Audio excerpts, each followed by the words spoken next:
Good morning, everyone, and welcome to this SAGE webinar on the new government help arising from the COVID-19 pandemic. We've consciously kept away from our SAGE products for this webinar to focus purely on the legislation. However, we do have two additional webinars for Sage 50 Cloud Accounts and Sage 50 Cloud Payroll, which currently run daily at 9:30 for accounts and 10 AM for your payroll. These are also free of charge, and you can access these via our website. So we do recommend, if you have any queries specific to your programs, to have a look for those webinars.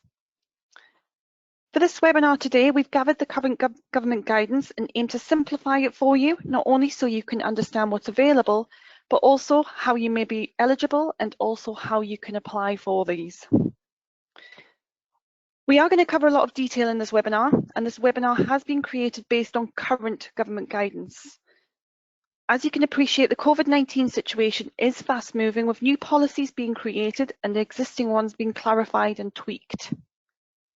While this webinar is correct as of today's government advice, we recommend you sign up for future instances of this webinar, as we will add more detail as we receive it, and we will amend our content accordingly.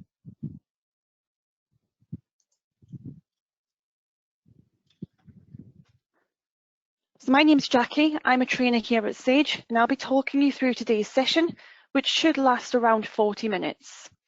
I'm also joined by some colleagues today, my product specialists, which are Duncan Morgan, Patrick Graham, Stephen Thurkeld and Imran Amarji.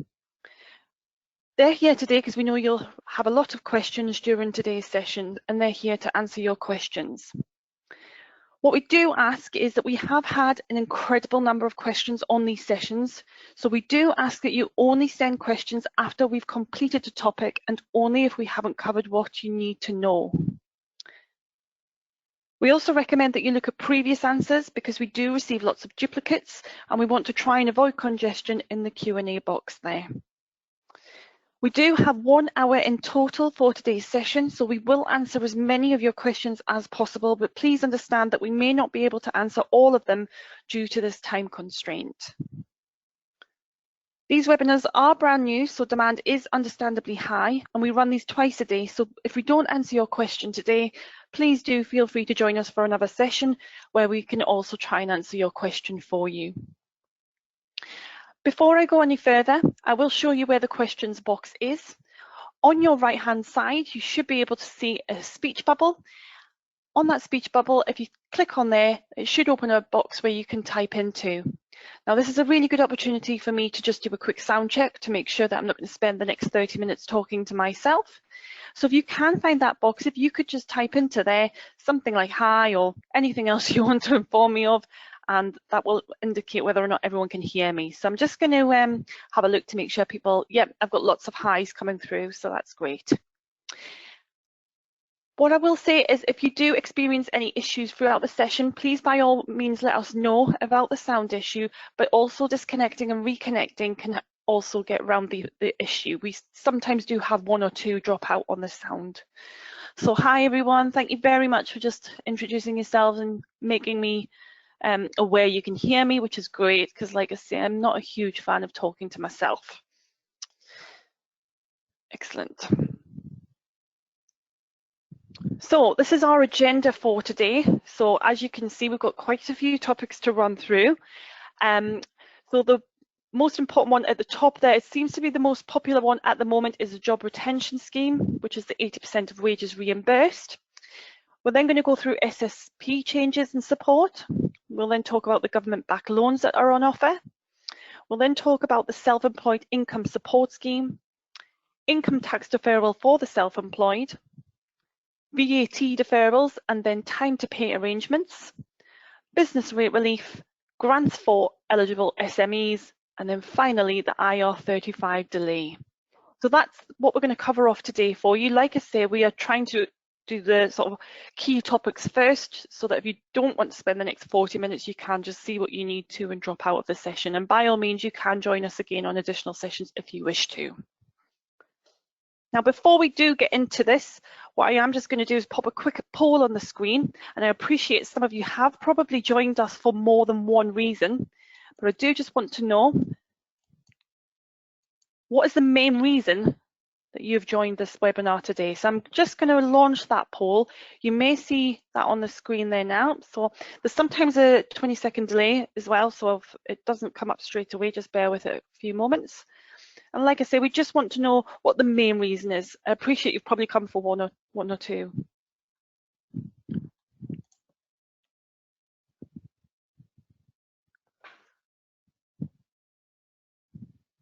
That's great. So the responses are just coming through, so I'll just give that a moment or two just to come right the way through. And as I suspected, the job retention scheme seems to be right up there at the moment with one of the most important ones that people are looking for.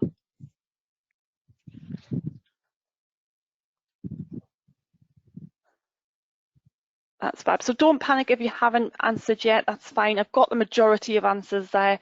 And like I say, it's looking like a huge majority wanting to look at that job retention scheme, which is where we're going to start today's session. So thank you very much for that. I am just going to close the poll there so we can move on to the next screen.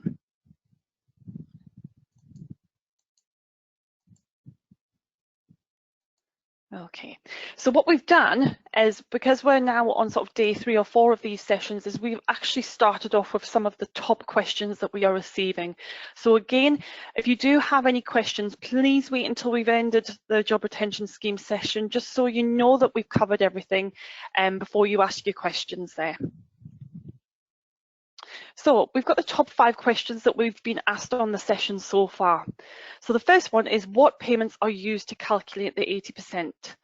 Okay, so the guidance refers to salary, and this is generally defined as standard contracted values, not including any additional income such as overtimes or bonus. Now we've got links on here. I will make you aware you will get a copy of these slides in the handout at the end of the session, so you will be able to follow these links, but these all link onto the HMRC website where you can see this information for yourself. The second question we get is, how do I calculate pay when staff are on variable hours?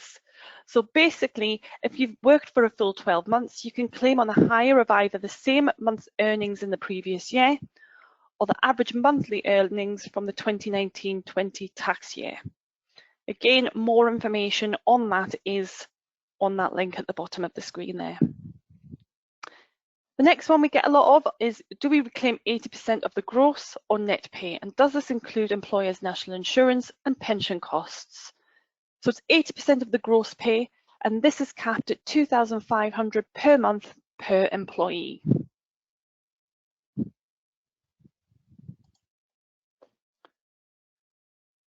Next, if an employee started working for us on the 3rd of March, can they be furloughed? So unfortunately, employees hired after the 28th of February 2020 can't be furloughed. So that's something we will go into in a bit more detail later on, but they may need to look at other options like universal credit. And what if the company can't afford to pay the employees? And this is where you're being urged to apply for coronavirus business interruption loans.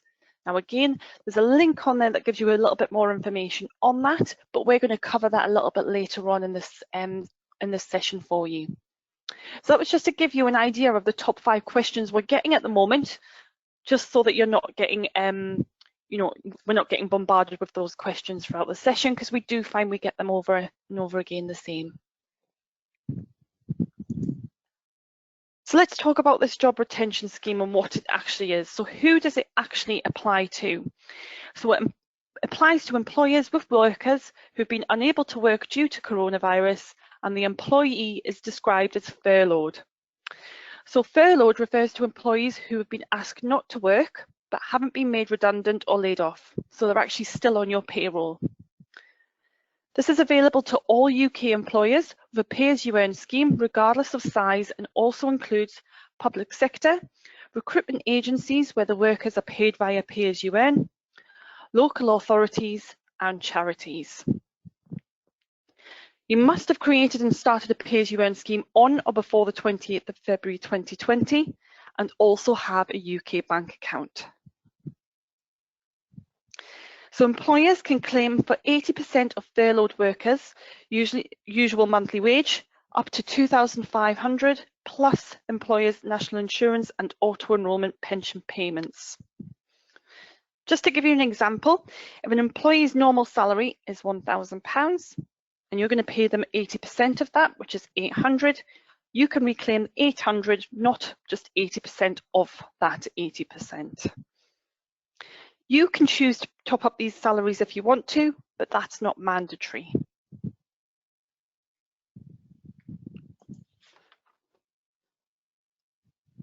So again, one of the questions we get asked is about how those monthly earnings are calculated. So again, just to reiterate, if you've been employed for a full year, the employers will claim for the higher of either the amount you earned in the same month last year or an average of the monthly earnings from the last year. If you've been employed for less than a year, employers will claim for an average of your monthly earnings since you've started. This also applies if your monthly pay varies, such as 0-hour contracts. If you only just started work in February 2020, your employer will prorata your earnings from that month, and bonuses, fees and commissions are not included in this. Now, the Coronavirus Job Retention Scheme will cover the cost of wages, which can be backdated to the 1st of March 2020. Employers can claim for a minimum of 3 weeks, up to a maximum of 3 months, which may be extended if required.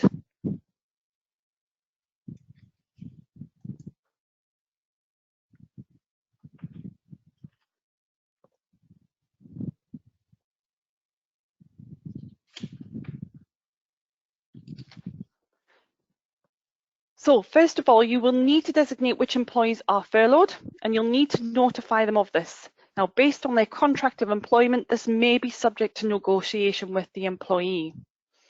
You can furlough full-time employees, part-time employees, employees on agency contracts, and you can also furlough employees on 0-hour contracts.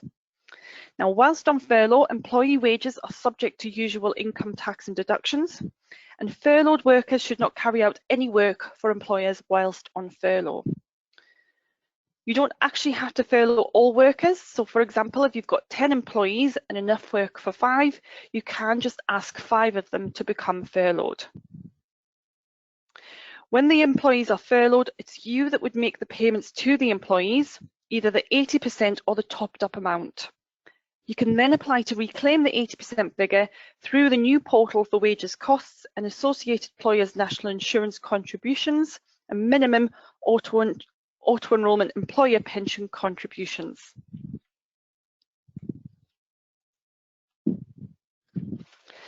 So the scheme covers employees who were made redundant since the 28th of February as well, and that's of February 2020 if they've been rehired by their employer.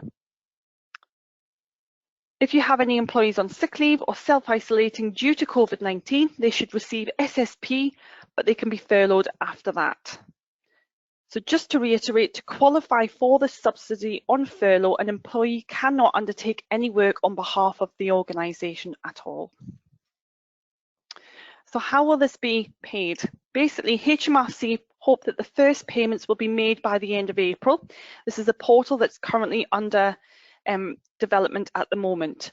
So we appreciate that this could present some issues with cash flow. If your business needs short-term cash flow support, the UK government are encouraging you to apply for a coronavirus business interruption loan, or CBIL, which is what we will cover shortly for you. So that takes us on to statutory sick pay rebate. So this is the next sort of most popular topic that we are receiving questions on as well. So under normal circumstances, SSP law states that when an employee cannot work due to sickness, when paying SSP, the employee is not paid for the first 3 days. And these are classed as the waiting days. Employees are entitled up to 28 weeks of SSP, which employers are unable to reclaim. So that's under normal circumstances. However, government advice states individuals with symptoms of COVID-19 or those who have had exposure to another individual with symptoms should self-isolate for 14 days. In these cases, employees are eligible to receive SSP even if they are not ill themselves. In addition, the first 3 days, normally the waiting days, will be able to be paid SSP.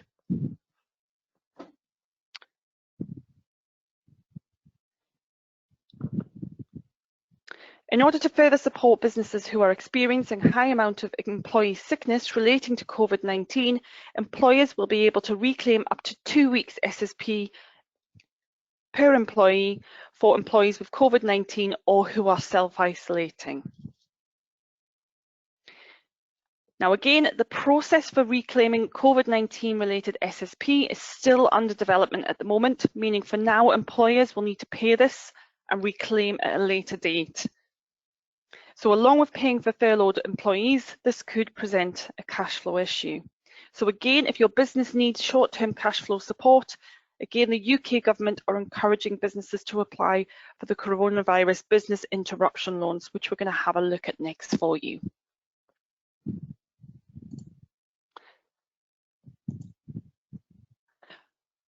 So basically, the Chancellor has announced a £330 billion package of government-backed loans. Any business who needs access to cash will be able to access a government-backed loan on attractive terms. So who will this apply to? So this is going to actually apply to small and medium-sized enterprises, businesses which have fewer than 250 employees and currently make up 99% of all businesses operating in the UK. These will provide a welcome injection of money into the business, especially if you're experiencing either of the first two scenarios where you're looking at furloughed employees and COVID-19 related SSP. Now these loans range from £1,000 up to £5 million, and they include term loans, overdrafts, asset finance and invoice finance. And these are currently provided by over 40 accredited lenders, including most major banks, but be aware that not all of the lenders listed will offer all of those services. Now, to be deemed eligible for one of these loans, you must have a borrowing proposal which, were it not for COVID-19 pandemic, would have been considered viable by the lender, and for which the lender believes the provision of the finance will enable your business to trade out of any short to medium term difficulty.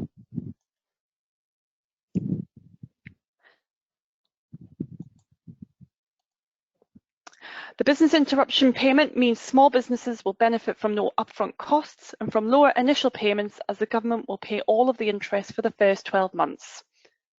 And the 80% guarantee mentioned there is to the lender, not to the business.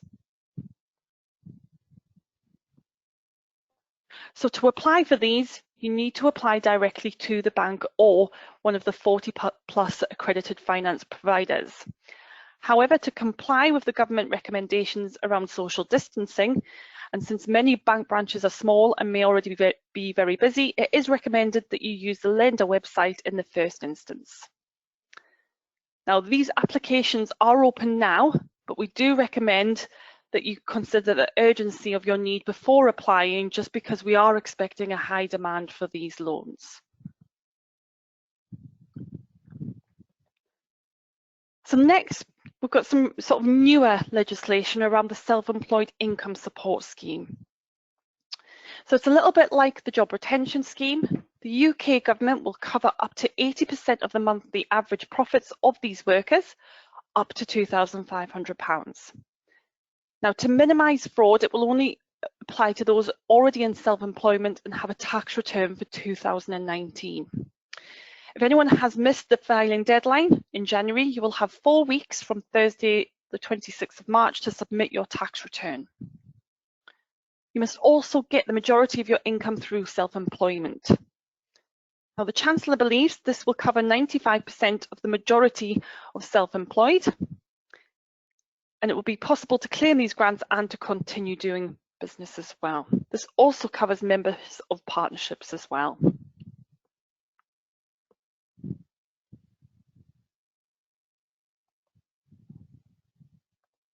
So the Chancellor has also clarified that the self-employed can access the business interruption loan scheme.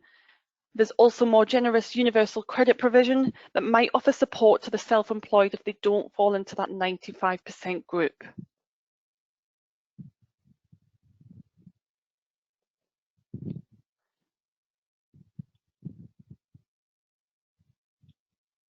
So they're also offering an income tax deferral for the self-employed as well. So for anyone who is self-employed, income tax payments due in July 2020 under the self-assessment system will now be deferred to January 2021. This deferral means that no penalties or interest for late payment will be charged during this period.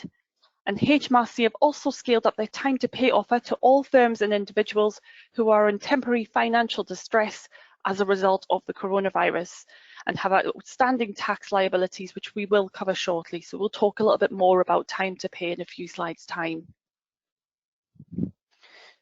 Next, we're going to cover another option for government-backed loans, but we do only briefly touch on this because this is to do with much larger businesses, and this is the COVID-19 Corporate Financing Facility, or the CCFF. So this applies to much larger companies, like I mentioned earlier, and it's what they're terming a commercial paper. So it's an unsecured short-term debt instrument issued by a corporation, typically for the financing of accounts payable and inventories and meeting short-term liabilities.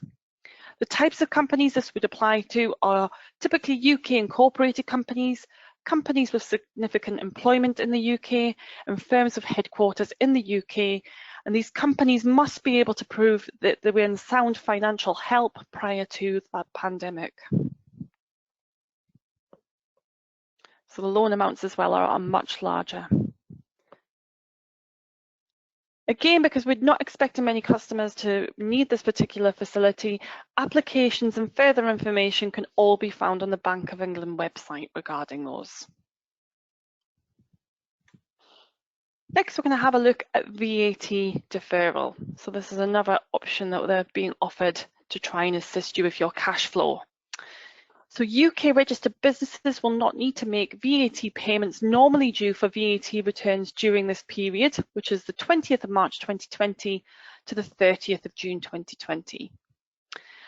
Taxpayers will be given to the end of the 2020-21 tax year, so to the 5th of April next year, 2021, to pay any liabilities that have been accumulated during this deferral period. Now, there's no need to apply for this deferral. It is an automatic offer, and in order to further help businesses and their cash flow during this period. Although any VAT owed to HMRC is deferred, any VAT refunds or reclaims will be paid by the government as normal. It's key to note there as well, another key question we do get asked a lot is around direct debits. So you will still need to submit VAT returns in this period. It's just the payments that are deferred. If you are paying by direct debit, you will need to cancel the direct debit because that will still be collected in the meantime. So you will need to close down that direct debit for this deferral period.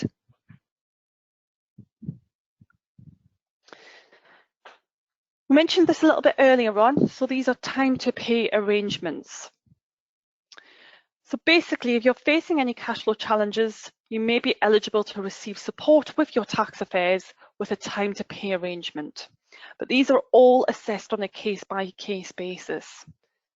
The criteria that HMRC are going to look at when deciding whether to allow a time to pay arrangement includes your previous compliance with tax rules, your line of business or industry, whether or not you've had a time to pay arrangement in the past, and critically, the current coronavirus pandemic affecting the cash flow of UK businesses.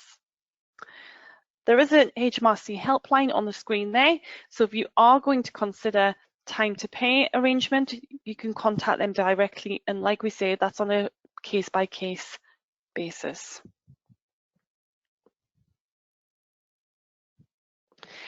Next, we're going to have a look at business rates holidays. So this basically will apply to any business in the retail, hospitality and/or leisure sector and some children's nurseries. So for nurseries, it's properties that will benefit are those that are occupied by providers on Ofsted's early years register and are wholly or mainly used for the provision of early years foundation stage. Businesses in the retail, hospitality and leisure sectors in England will not have to pay business rates for the 2020-21 tax year. Again, there's no need to apply for this. Your local authority will apply the holiday to your bills. If your bill needs to be reissued, this will be done as soon as possible for you. Now, this is specific for England, as with some aspects of business support are devolved. If you're based in Scotland, Wales or Northern Ireland, we recommend you visit your government websites for details of business rate support in your area. We do have links contained in the action pack for you so that you can have a look specific to the area that you are based in. Some businesses as well will be able to receive a grant for small to medium enterprises, depending on whether or not they receive small business rate relief. So the UK government are assisting those businesses in England that already pay little or no business rates due to receiving an SBRR, which is small business rate relief, or rural rate relief, or tapered relief. To be eligible, your business must also occupy a property, and businesses should receive this grant automatically. Now, these grants are expected to be delivered around early April. If you're eligible for this grant and you're concerned your local authority does not have the right details to administer this to you, contact your local authority on this. Again, this is something where this may be slightly different in Scotland, Wales and Northern Ireland. So again, contact your local authority for further information on your area.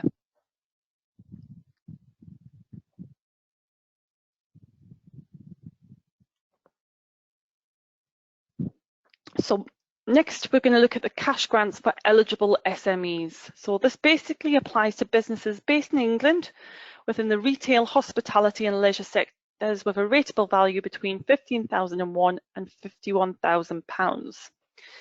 So the rateable value is a value that's given to all non-domestic and commercial properties used to assess the amount of business rates the property owner or leaseholder must pay. A little like your council tax is calculated at the moment.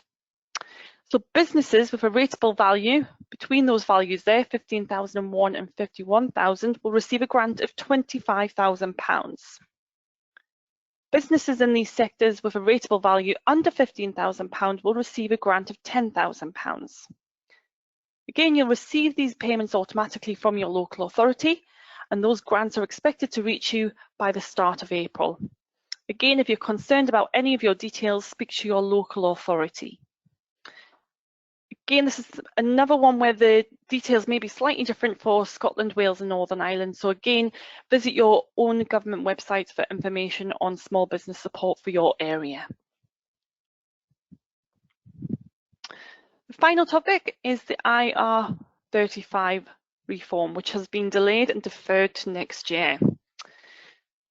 So off-payroll working rules, known as IR35, were introduced in 2000 to ensure that contractors who work like an employee, but through their own limited company, pay the same tax as someone employed directly.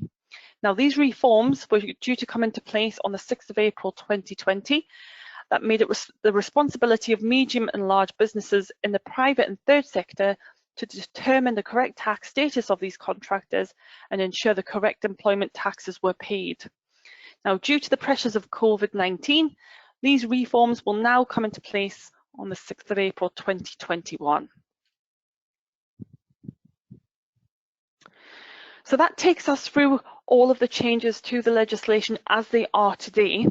I appreciate there's lots and lots of questions coming through there at the moment, but what I do want to do just before I jump off and join in with the questions is just give you some guidance on some additional help and support. So we've got links to some of the useful HMRC resources. We have the Sage Help Centre, and also we've got Sage University e-learning. So again, all of this is in the handout. You can find the handout on the right-hand side of the screen. You should be able to download that. It will give you a copy of all the slides, which contain all of these links for you.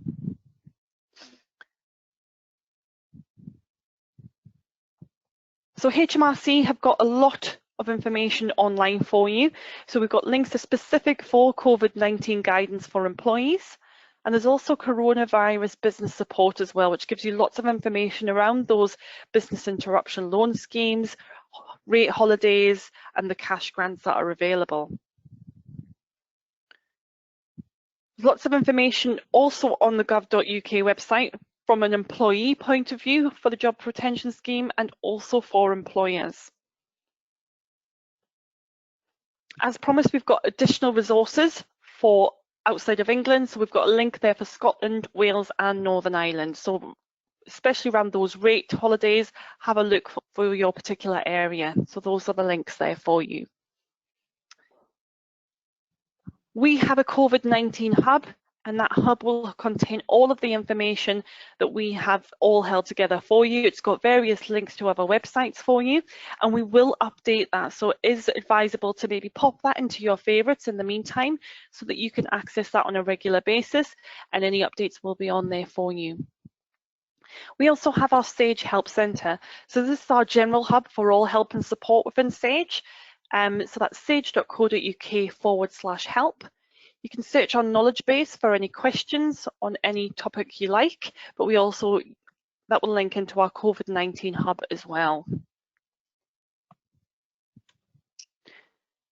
We also have Sage University e-learning. So normally e-learning is something you would purchase from us, but for the time being, for a limited period, we are offering free e-learning on our Sage University landing page. So that's www.sageu.com. So I would recommend you have a look at that if you're interested in any free e-learning in the meantime. Should you need to speak to us, the best port of call for contacting us is most likely our Q&A. Like I say, we're getting lots of questions, and a lot of these questions are the same. So maybe by logging on to the Q&A sessions, somebody's already asked that question. So the Sage Q&A is an open forum where we have technicians as well as other customers sitting on the same sort of chat, and you can ask any questions whatsoever. It could be about installing the program, COVID-19. There's lots and lots of help on there. So that would be our first port of call if you do need any additional help regarding this.